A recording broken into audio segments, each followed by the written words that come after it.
now beta, here we are going to start the next chapter, that is your control and coordination. First of all, we are going to understand the control and coordination in plants.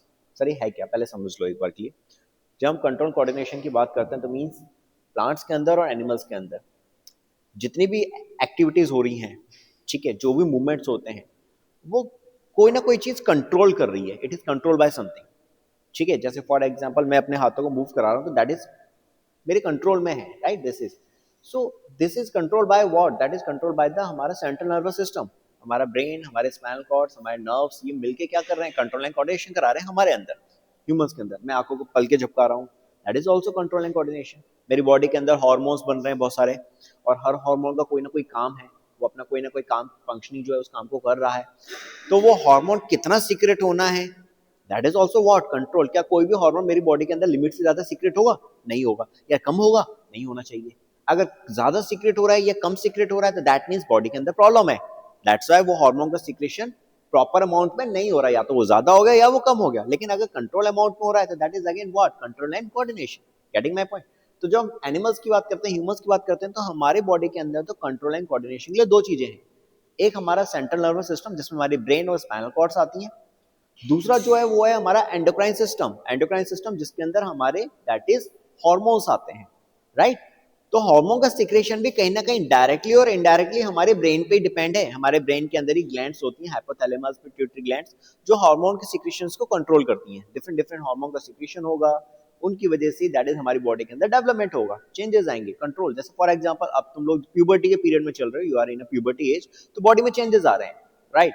तो वो changes hormone की वजह से आ रहे हैं. क्या एक 2 साल के बच्चे के अंदर ये बॉडी में जो चेंजेस आ रहे हैं क्या देखने को मिलेंगे? नहीं मिलेंगे 2 साल के बच्चे में, राइट. क्यों? क्योंकि उस टाइम पे दैट इज उसकी एज जो है बहुत छोटी है. जो हमारे ब्रेन है, हमारे ब्रेन में जो ग्लैंड्स हैं, हाइपोथैलेमस, पिट्यूटरी ग्लैंड, वो अभी उस फेज में नहीं आई जहां पर वो इन हार्मोन्स का, जो कि हमारी बॉडी में चेंजेस ला रहे हैं, इनका सिक्रीशन करें. जब वो एज आती है, यानी वो एज आती है लाइक 12-13 के आसपास, जब वो एज आनी शुरू होती है, तब हमारे ब्रेन से मैसेज रिलीज होते हैं. मैसेज सीधे इन पिट्यूटरी ग्लैंड, हाइपोथैलेमस में जाते हैं कि now this is the time, अब हार्मोन्स का सिक्रेशन स्टार्ट करिए, तब बॉडी में चेंजेस आ रहे हैं. Get it? तो this is what, this is your control and coordination, जिसमें हार्मोन का काम था. इसी तरह हमारी बॉडी में लाइक बॉडी का मूवमेंट होना, आंखों का झपकना, हार्ट बीट का लाइक आपका कंटिन्यू हार्ट बीट होता रहना, या फिर आपके लंग्स का प्रॉपर्ली रेस्पिरेशन करवाते रहना, ये सब कंट्रोल एंड कोऑर्डिनेशन के ही पार्ट है. अगर गाल पे थप्पड़ मारेंगे तो पता चलता है ना कि गाल पे थप्पड़ पड़ा है. दैट इज कैसे पता चल रहा है? दैट इज अगेन हमारा ब्रेन के थ्रू, हमारे नर्व्स के थ्रू ये पता चल रहा है. Get it? लेकिन अगर हम प्लांट्स की बात करते हैं, if we talk about the plants, क्या प्लांट्स के अंदर इस तरह से कोई आपके नर्वस सिस्टम होगा? पहले ये बताओ, क्या प्लांट्स के अंदर कभी नर्वस सिस्टम हो सकता है? क्या उसका कोई ब्रेन होगा अपना, या उसके अंदर कोई नर्व्स होंगी प्लांट्स के अंदर? नहीं होती ना. क्या प्लांट्स के अंदर नर्व सेल्स होती हैं? नर्व सेल्स समझ में आती है? Do you know nerve cells? नसें, दैट इज नर्व्स, समझ में आती है? आती है ना. हाँ, तो दैट इज नर्व्स. क्या है आपकी? दैट इज जो मैसेजेस को आपके ब्रेन तक लेके जा रही है, स्पाइनल कॉर्ड तक लेके जा रही है. क्या प्लांट के अंदर इस तरह से कोई नर्व्स होंगी? सर नहीं, प्लांट्स के अंदर नहीं होती. लेकिन फिर प्लांट्स के अंदर कंट्रोल एंड कोऑर्डिनेशन कैसे हो रहा है? वहां पर रोल आता है हार्मोन्स का. ठीक है, प्लांट्स के अंदर कुछ हार्मोन्स होते हैं जिसके थ्रू प्लांट क्या करते हैं बेटा, that is control and coordination करते हैं. सर एग्जांपल क्या है कंट्रोल एंड कोऑर्डिनेशन में? कंट्रोल एंड कोऑर्डिनेशन का एग्जांपल बेटा, जब एक रोज का छोटा सा पौधा लगाओगे, क्या उसमें पौधे को लगाते क्या उसमें फ्लावर आ जाते हैं? नहीं आते ना. वही पहले शुरू में उसकी हाइट बढ़ेगी, इंक्रीज होगी उसकी हाइट, फिर एक पर्टिकुलर टाइम के बाद उसमें फ्लावरिंग आएगी, फ्लावर आते हैं कि नहीं आते? क्या फ्रूट भी एक छोटे से पौधे में आ जाते हैं फटाफट? नहीं आते ना, एक पीरियड के बाद आते हैं कि नहीं आते उसमें फ्रूट्स. तो ये कैसे आ रहे हैं फ्लावर फ्रूट्स जो बन रहे हैं? That is again what, that is again the control and coordination. जो प्लांट्स के हार्मोन काम करा रहे हैं इसमें, ऑक्सिन, जिब्रेलिन, अभी है नहीं आपकी बुक में, लेकिन हार्मोन्स होते हैं जो प्लांट्स का क्या करते हैं, दैट इज डेवलपमेंट कर रहे थे, फ्लावरिंग करवा रहे हैं, दैट इज फ्रूटिंग करवा रहे हैं. इसी तरह आप जैसे कभी सोचो, प्लांट की रूट्स जो होती है वो हमेशा जमीन के नीचे जाती हैं, कभी जमीन के ऊपर आती हैं? क्या प्लांट्स की रूट कभी जमीन के ऊपर आती हैं कि जमीन के ऊपर ग्रो कर रही हो? हाँ, करती हैं, लेकिन वो अभी आपके सिलेबस में नहीं है. मोस्टली लीव्स, जो प्लांट्स की जो रूट्स होती हैं वो जमीन के नीचे ही जाती हैं. ठीक है, किसके लिए जा रही है जमीन के नीचे? पानी के लिए, मिनरल्स के लिए जा रही है. प्लांट का जो स्टेम होता है वो हमेशा किधर होता है? ऊपर की ओर ग्रो करता है, राइट. जमीन के ऊपर की तरफ ग्रो कर रहा है. रूट्स कहाँ कर रही है? जमीन के नीचे ग्रो कर रही है. तो ये भी क्या है प्लांट्स के अंदर, हार्मोन से जो ये काम करवा रहे हैं, दैट इज क्या, that is again controlling coordination in plants. तो प्लांट्स के अंदर कोई नर्वस सिस्टम नहीं होता, लेकिन प्लांट्स के अंदर क्या प्रेजेंट होते हैं, दैट इज हार्मोन्स होते हैं जो कि कंट्रोल एंड कोऑर्डिनेशन करवा रहे होते हैं. So we are going to understand सबसे पहले control and coordination in plants, इनकी बात करेंगे. ठीक है बेटा. So let's start the chapter control and coordination in plants.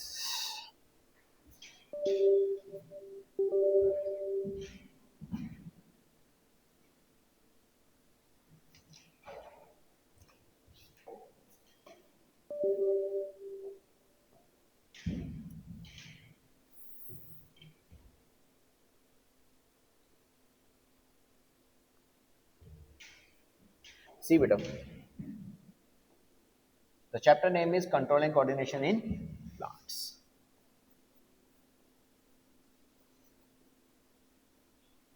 Control and coordination in plants. ठीक है. तो प्लांट्स के अंदर जब हम कंट्रोल एंड कोऑर्डिनेशन की बात करते हैं तो यहाँ पर हम एक्चुअल में बात कर रहे हैं किसकी, मूवमेंट. प्लांट के अंदर क्या देखने को मिलते हैं, हमें मूवमेंट देखने को मिलता है. ओके. सो मूवमेंट क्या होता है प्लांट्स के अंदर, when we talk about the movement, movement is what. देखो दो टर्म्स होते हैं, understand. We have two terms, एक होता है मूवमेंट, एक होता है लोकोमोशन. एक मूवमेंट वर्ड है बेटा और एक वर्ड है that is known as the locomotion. दोनों में फर्क है. ठीक है. मूवमेंट का मतलब होता है जैसे कि मैं अपनी फिंगर्स को ये करा रहा हूं, इस तरह से कर रहा हूं, दिस इज व्हाट मूवमेंट. लेकिन लोकोमोशन का मतलब होता है चलना, एक जगह से दूसरी जगह पे आना, दैट इज व्हाट लोकोमोशन. तो प्लांट्स के केस में आपको मूवमेंट नजर आएगा कि लोकोमोशन नजर आएगा, या दोनों नजर आएंगे. If we talk about the plants, plants में मूवमेंट होगा, लोकोमोशन होगा, या दोनों होंगे. दैट इज क्या देखने को मिलेगा, मूवमेंट देखने को मिलेगा. लोकोमोशन, क्या प्लांट यहाँ पे जो खड़े हैं क्या ये प्लांट चल के कहीं और पहुंच जाएंगे, नहीं जाएंगे ना, अपनी जगह पे रहेंगे. लेकिन हाँ, इनमें ग्रोथ हो रही है, इनकी हाइट बढ़ रही है. इनमें प्लांट्स की लीव्स साइड में छोटी होती है शुरू में, फिर कैसे होती है, बड़ी होती जा रही है. तो this is what growth, this is what क्या हो रहा है, मूवमेंट है ये. This is a movement. क्या बात समझ में आ रही है. लेकिन when we talk about animals, animal के केस में हमें दोनों चीज देखने को मिलेंगी. एनिमल के केस में हमें मूवमेंट भी देखने को मिलेगा एज वेल एज लोकोमोशन भी देखने को मिलेगा. क्या बात समझ में आ रही है. So first of all we are discussing about what, we are discussing about the movement. Plants के अंदर जब मूवमेंट्स होते हैं तो बेटा दो तरह के होते हैं, आपने पढ़े होंगे, नाम सुने होंगे. एक होता है आपका that is known as your tropic movement. One is your tropic movement. एक हो गया ट्रॉपिक मूवमेंट, राइट. और जो दूसरा है बेटा वो है आपका nastic movement. Other one is nastic movement. One is tropic movement and the other one is nastic movement. So दोनों में फर्क क्या होता है, अगर हम दोनों के फर्क की बात करें, दोनों में डिफरेंस की बात करें बेटा, छोटा सा डिफरेंस है. ट्रॉपिक मूवमेंट हमेशा कैसे होते हैं बेटा, ये आपके दैट इज डायरेक्शनल होंगे. It is a directional movement, it is a directional movement. जबकि नेस्टिक जो होते हैं बेटा वो आपके नॉन डायरेक्शनल होते हैं. It is a non directional movement. It is a non directional movement. Then इसके बाद नेक्स्ट ट्रॉपिक मूवमेंट जो कि डायरेक्शनल थे, किसी पर्टिकुलर डायरेक्शन में ही होंगे, और नेस्टिक किसी डायरेक्शन में नहीं होते, कोई पर्टिकुलर डायरेक्शन नहीं होती इनकी, किसी भी डायरेक्शन में हो सकते हैं. And for nastic and for non directional. Clear बात. दूसरा जो डिफरेंस है, सबसे बेसिक डिफरेंस एक और, ये ट्रॉपिक मूवमेंट ग्रोथ डिपेंडेंट होते हैं. These are growth dependent. These are what, these are growth dependent. वहीं पर अगर हम लोग नेस्टिक मूवमेंट की बात करते हैं तो ये ग्रोथ इंडिपेंडेंट होते हैं. These are growth independent.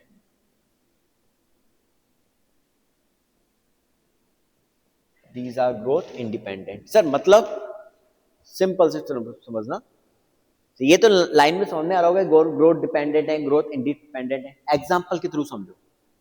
जैसे फॉर एग्जांपल आपका प्लांट की स्टेम है वो ऊपर की तरफ बढ़ता आ रहा है, बढ़ता आ रहा है, तो उसमें ग्रोथ हो रही है कि नहीं हो रही है. तो it is a tropic movement और नेस्टिक मूवमेंट. खुद बताओ, it is a tropic movement और nastic movement. That is right, that is tropic movement, क्योंकि ग्रोथ हो रही है।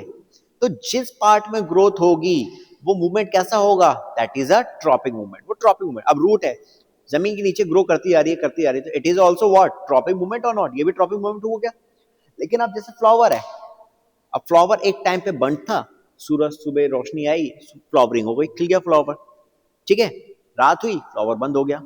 या कुछ फ्लावर ऐसे थे कि रात को खुल गए, सुबह हुई बंद हो गए। तो यहाँ पे फ्लावर की जो ओपनिंग और क्लोजिंग हो रही है, ये ग्रोथ डिपेंडेंट है कि इंडिपेंडेंट है? क्या इसमें कोई ग्रोथ हो रही है? फ्लावर की ओपनिंग और क्लोजिंग में कोई ग्रोथ हो रही है? नहीं हो रही ना, बस फ्लावर ओपन हुए क्लोज हुए, ओपन हुए क्लोज हुए। This is what, nesting movement. ये क्या है, नेस्टिंग, राइट। बात समझ। अब जैसे एक प्लांट होता है टच मी नॉट, छुई मुई, नाम सुना होगा, देखा भी हो शायद। उसकी पत्ती को जैसे आप छूओगे, क्या हो जाती है, पत्ती उसकी बंद हो जाती है, फिर कुछ देर के बाद वापस से खुल गई। तो जब वो बंद हो रही है, खुल रही है, तो it is a growth dependent और ग्रोथ इंडिपेंडेंट? इंडिपेंडेंट है, कोई ग्रोथ से लेना देना नहीं है इसका। It is what, nesting movement. अब प्लांट की पत्तियों में स्टोमेटा है, ओपन और क्लोज होते हैं कि नहीं होते? पानी भर गया, ओपन हो गए, पानी निकल गया, क्लोज हो गए, भर गया, ओपन हो गए, क्लोज, ओपन, क्लोज। तो this is what, again it is a nesting movement. अब बात समझ में आ गई, दोनों कॉन्सेप्ट क्लियर हो गए। तो जिस पार्ट में ग्रोथ, अगर ग्रोथ दिख रही है, ग्रोथ हो रही है, then it is a tropic. अगर ग्रोथ नहीं हो रही है, सिर्फ ओपनिंग क्लोजिंग चल रही है, then it is what, it is your nastic movement. क्या बात क्लियर हो गई? कोई डाउट यहां तक बेटा? अच्छे समझ में आ गई सारे कॉन्सेप्ट? आगे बढ़ते हैं।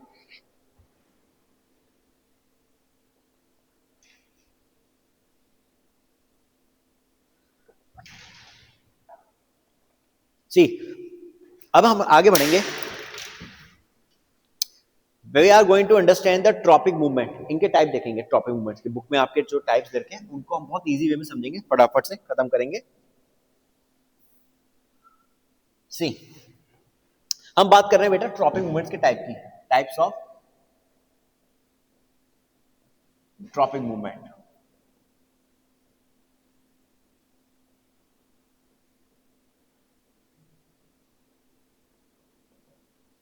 Types of tropic movement.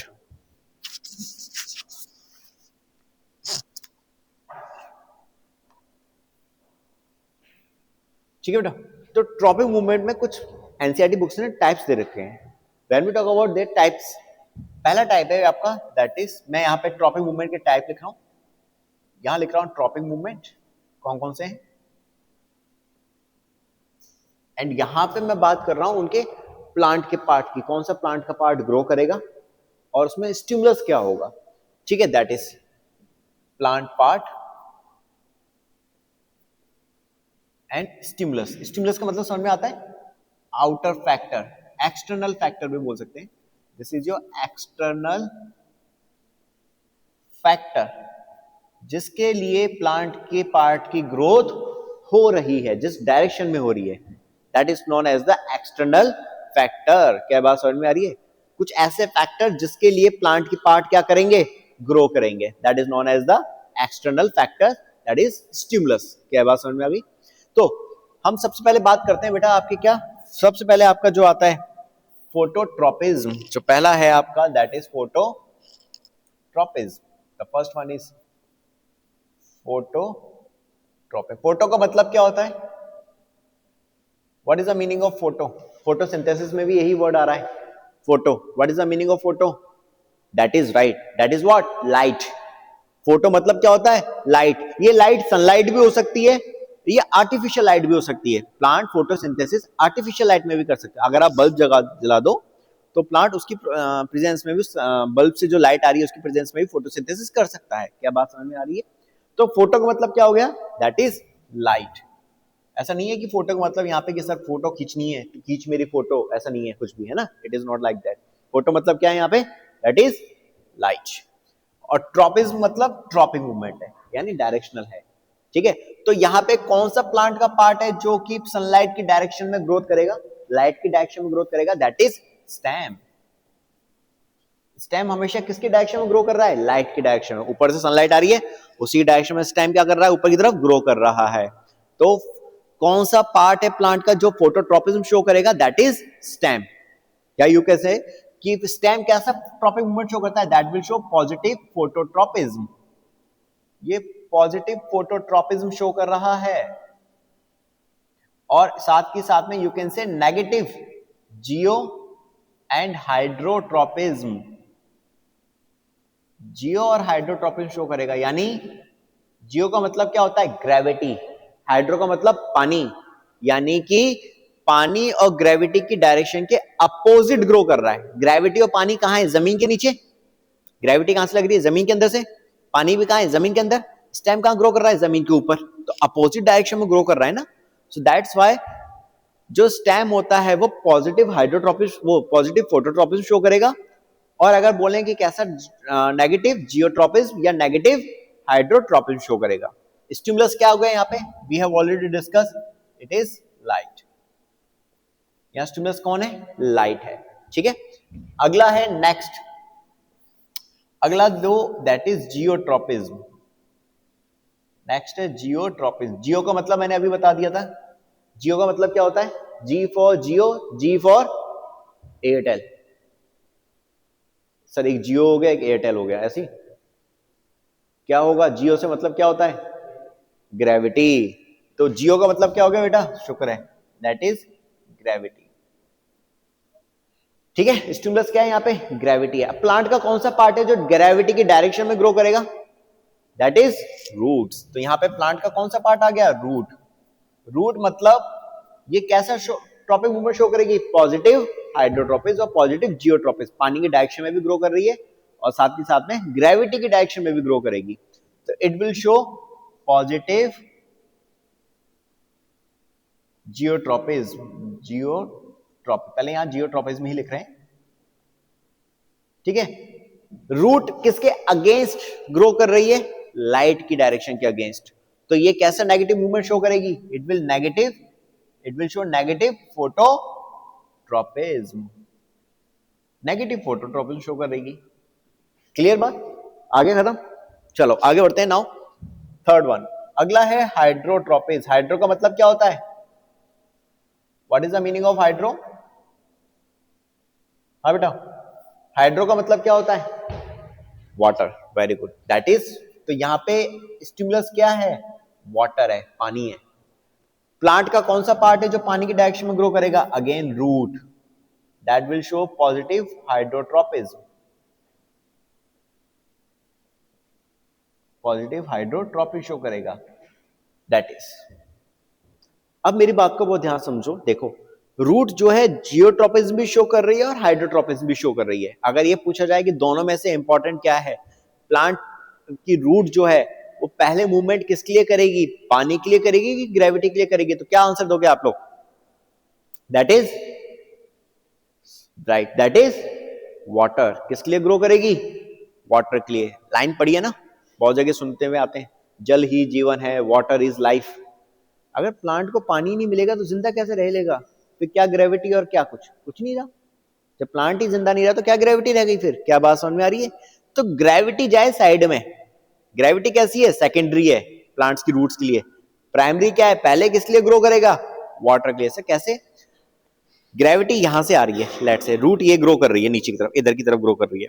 अब फॉर एग्जांपल पानी यहां पर है, इधर पानी प्रेजेंट है, तो रूट इधर ग्रो ना करके इधर की तरफ ग्रो करने लगेगी। पहले पानी की तरफ, पहले पानी एब्जॉर्ब करेगी, उसके बाद फिर ग्रेविटी के लिए ग्रो करेगी। क्या बात समझ में आ रही है? तो दोनों में से प्रायोरिटी क्या है? That is hydrotropism. क्या है? प्रायोरिटी है। पानी की रूट, वो प्लांट की रूट पहले किस लिए ग्रो करेगी? दैट इज पानी के लिए। हाइड्रोट्रोपिज्म शो करेगी, उसके बाद क्या शो करेगी? जियोट्रोपिज्म। क्लियर? अब आ जाओ इसके बाद नेक्स्ट फोर्थ, अगला है बेटा आपका, that is known as your chemotropism. Chemotropism. Sir यहां क्या आ गया? कीमो का मतलब क्या होता है? Any idea? कीमो का मतलब है केमिकल्स, दैट मीन्स केमिकल। यहां क्या है? केमिकल आ गया। कीमो का मतलब केमिकल। ठीक है, यानी प्लांट का कोई एक पार्ट है जो केमिकल के लिए ग्रो करेगा, केमिकल की डायरेक्शन में ग्रो करेगा। इसका नाम है, इसका एग्जांपल है pollen tube. Pollen tube growth. जो पॉलन ट्यूब की ग्रोथ होती है बेटा, वो कीमोट्रोपिज्म का एग्जांपल है। स्टिग्मा के ऊपर पॉलन ग्रेन्स आपने पढ़ा होगा, प्लांट्स के रिप्रोडक्शन में स्टिग्मा होता है ऊपर लैंडिंग प्लेटफॉर्म, इस पे पॉलन ग्रेन्स आ जाते हैं। पॉलन ग्लैंड आने के बाद फिर नीचे से क्या बनती है, पॉलन ट्यूब बनती है, ऊपर से नीचे की तरफ बनती है, जो सीधे फीमेल के जो ओव्यूल वाला पार्ट है, आई मीन जो एम्ब्रियो सैक है जिसके अंदर एग प्रेजेंट है, उसमें जाती है, वो सीधा एंटर करती है। तो जो पॉलन ट्यूब की ग्रोथ हुई ऊपर से और नीचे की तरफ जा रही है, वो अगेन यहाँ पे केमिकल है जो उसकी ग्रोथ करा रहा है। वो कौन सा केमिकल है? That is boron. केमिकल का नाम क्या है? बोरोन। ये वो केमिकल है जो पॉलन ट्यूब की ग्रोथ कराता है। This is the name of chemical pollen tube की ग्रोथ कराएगा। This is an example of chemotropism. And last आपका जो दे रखा है, it is thigmotropism. It is thigmotropism. Thigmo का मतलब होता है बेटा टच। तो यहां पे स्टिमुलस क्या है? टच है। स्टिमुलस क्या है यहाँ पे? टच। सर टच मतलब यहां पर है आपके जैसे कि टेंड्रिल्स, जो प्लांट के अंदर टेंड्रिल्स होते हैं, ठीक है, वो हमेशा ग्रो करेंगे किसके लिए? दैट इज सपोर्ट के लिए। That will grow towards support. That will grow towards support. Tendril समझ में आते हैं आपको? टेंड्रिल आपने देखे होंगे, बहुत सी जो प्लांट्स होते हैं उनमें इस तरह की कुछ स्प्रिंग जैसी स्ट्रक्चर्स होती हैं, राइट? जैसे क्लाइंबर्स होते हैं ना, जैसे आपके लौकी हो गई, या आपने देखे कद्दू हो गए, या फिर आप देखोगे जो लाइक बेल वाले जो पौधे होते हैं, जो क्लाइंबर्स होते हैं, क्रीपर्स होते हैं, जिनमें जो बेल वाले होते हैं, बेल पौधे, उनमें आपको ऐसी स्प्रिंग जैसी स्ट्रक्चर देखने को मिलती है जिनको हम टेंड्रिल्स कहते हैं। ये हमेशा अंगूर की जैसे खेती देखी हो तो अंगूर में भी देखने को मिलेंगे। ये हमेशा सपोर्ट के लिए ग्रोथ करेंगे। सपोर्ट का मतलब कि आप अपने घर में कोई जैसे कोई एक क्लाइंबर लगा दो, कोई ऐसा बेल वाला पौधा लगाओ, उसके साइड में आप एक डंडा लगा दीजिए, आप देखना जो टेंड्रिल्स होंगे वो हमेशा उस डंडे की डायरेक्शन में ग्रो करेंगे, उधर की ग्रोथ करके डंडे से चारों तरफ रैप हो जाएंगे ताकि वो प्लांट आसानी से ऊपर की ओर चढ़ सके। डंडा नहीं तो कोई धागा बांध दीजिए मजबूत सा, कोई वायर बांध दीजिए, तो उससे लिपट जाते हैं ये। तो दिस इज व्हाट थिग्मोट्रोपिज्म है, जिसमें मूवमेंट किसकी डायरेक्शन में हो रहा है? सपोर्ट की डायरेक्शन में, दैट इज टच के लिए हो रहा है। ठीक है, सपोर्ट से टच होते ही सारे के सारे उसके साथ रैप होंगे एंड वो क्लाइंबर ऊपर की तरफ ग्रो करेगा। Is it clear now? So यहां पर आप देखो सारे के सारे ट्रॉपिक मूवमेंट से प्लांट के पार्ट की ग्रोथ हो रही है, कोई ना कोई पार्ट ग्रो कर रहा है। फोटोट्रॉपिज्म में स्टेम ग्रो कर रहा है, जियोट्रॉपिज्म में रूट ग्रो कर रही है, हाइड्रोट्रॉपिज्म में भी रूट ग्रो कर रही है, कीमोट्रॉपिज्म में पॉलन ट्यूब कर रहे हैं, थिग्मोट्रॉपिज्म में टेंड्रिल ग्रो कर रहे हैं। यहां एक चीज और, फोटोट्रॉपिज्म के अंदर स्टेम की जो ग्रोथ होती है, तो यहां पे एक हार्मोन का इन्वॉल्वमेंट और होता है। यहां पे एक हार्मोन यूज होता है, हार्मोन का नाम है ऑक्सिन। ये हार्मोन यूज होता है आपका कहां पे? फोटोट्रॉपिज्म में। In phototropism this hormone is response, क्योंकि टिप पे जो स्टेम की जो टिप होगी उस पर हमेशा ऑक्सिन हार्मोन होते हैं टिप पर। सेम ऐसी जो रूट वाला पार्ट होगा, उस रूट की टिप पे भी क्या होंगे? ऑक्सिन। तो ये ऑक्सिन जियोट्रॉपिज्म में भी क्या करता है? दैट इज हेल्प कर रहा है। क्या बात समझ में आ गई? तो which hormone is responsible for phototropism? That is auxin. या which hormone is responsible for geotropism? That is again auxin, क्योंकि ये टिप पे प्रेजेंट होते हैं। ये हार्मोन्स हमेशा रूट टिप और शूट टिप पे मिलेंगे। इज इट क्लियर नाउ बेटा? लेकिन हाँ, इनमें से सबसे ज्यादा किसके लिए होगा? ऑक्सिन, फोटोट्रॉपिज्म के लिए, क्योंकि जहां सनलाइट आती है ना वहां पर ऑक्सिन ज्यादा बनता है, जहां नहीं आ रही वहां कम बनेगा। क्या बात क्लियर हो गई? So this is all about what? This is all about the tropic movement. अब हम बात करेंगे इसके बाद next, that is known as your nastic movement. तो now we are moving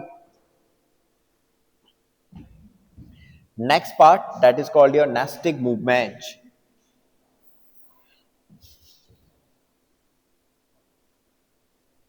See, now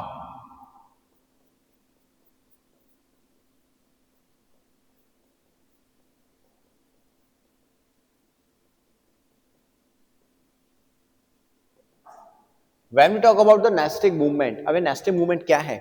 अभी बताए थे, and for nestic and for non directional, यानी किसी पर्टिकुलर डायरेक्शन में नहीं होंगे, कहीं भी हो सकते हैं, किसी भी डायरेक्शन में हो जाएगा। दूसरा, दैट इज ग्रोथ इंडिपेंडेंट, इसमें कोई ग्रोथ नहीं हो रही है, right? So when we talk about nastic, ये दो टाइप के हैं, that is again two types. इसके भी टाइप की बात करेंगे तो दो टाइप आते हैं आपके। एक आता है बेटा आपका that is known as your फोटोनेस्टी।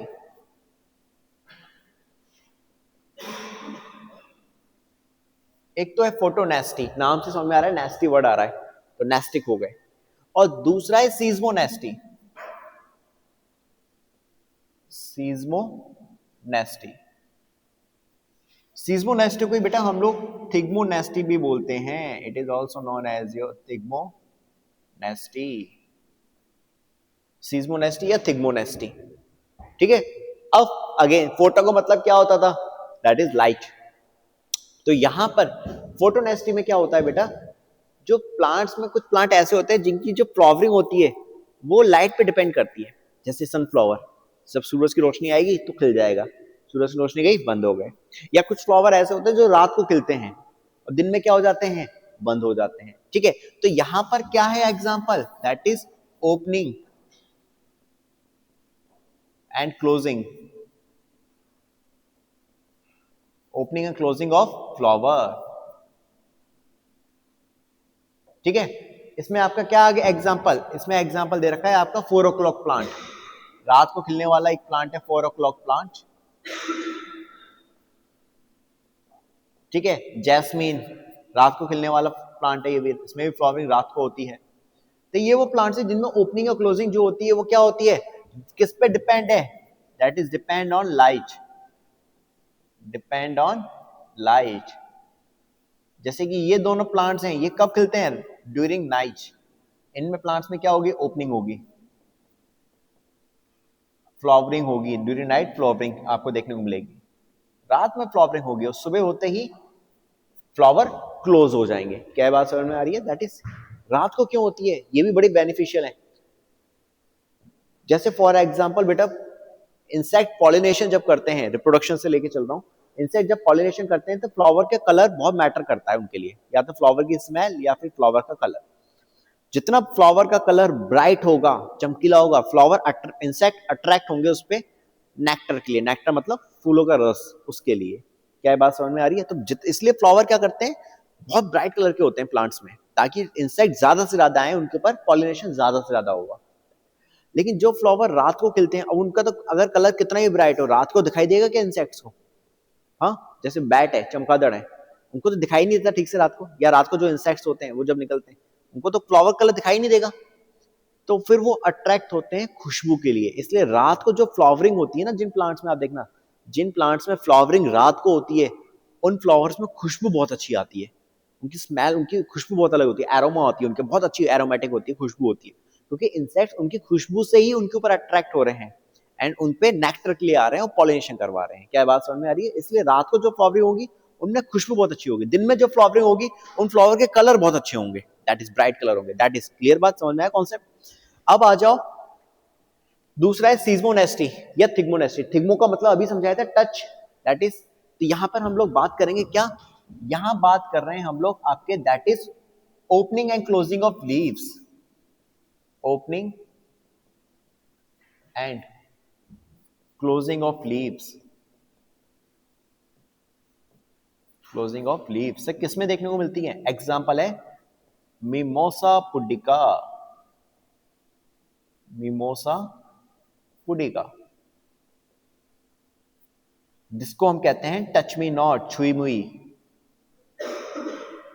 Touch me not plant. ये वो प्लांट है जिसकी लीव्स को अगर आप टच करोगे तो वो क्लोज हो जाते हैं और जैसे कुछ देर बाद क्या हो जाते हैं, ऊपर हो जाते हैं। सर ऐसा क्यों हो रहा है, इसकी फंक्शनिंग क्या है वो मैं समझा रहा हूं। I am explaining the functioning of this one. थोड़ी सी फंक्शनिंग समझेंगे बेटा, मजा आएगा। सी, ये स्टेम है, यहां पे क्या होता है, एक फूला हुआ पार्ट होता है, इस तरह से, ये फूला हुआ पार्ट है टच मी नॉट प्लांट्स के अंदर। ये फूला हुआ पार्ट जो होता है ना बेटा, ये लीफ है यहाँ पे, ये क्या है, इसकी लीव्स है टच मी नॉट प्लांट की।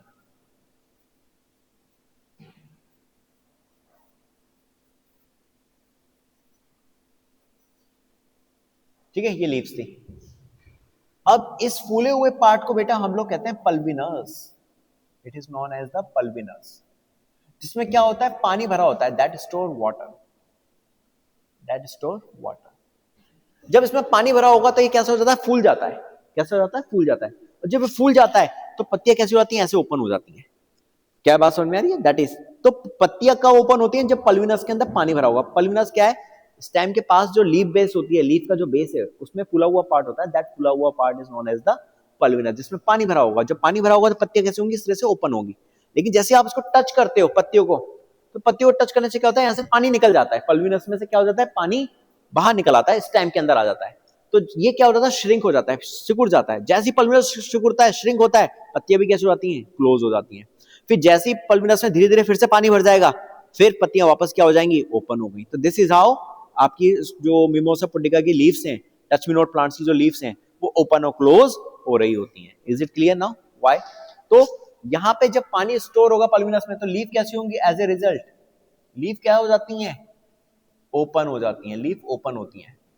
लेकिन जब आप केस सेकंड, ये तो केस फर्स्ट था, केस सेकंड, केस सेकंड क्या, जब आप लीफ को टच करोगे, जब आपने लीफ को टच किया तो पल्विनस से क्या हुआ, पानी निकल गया।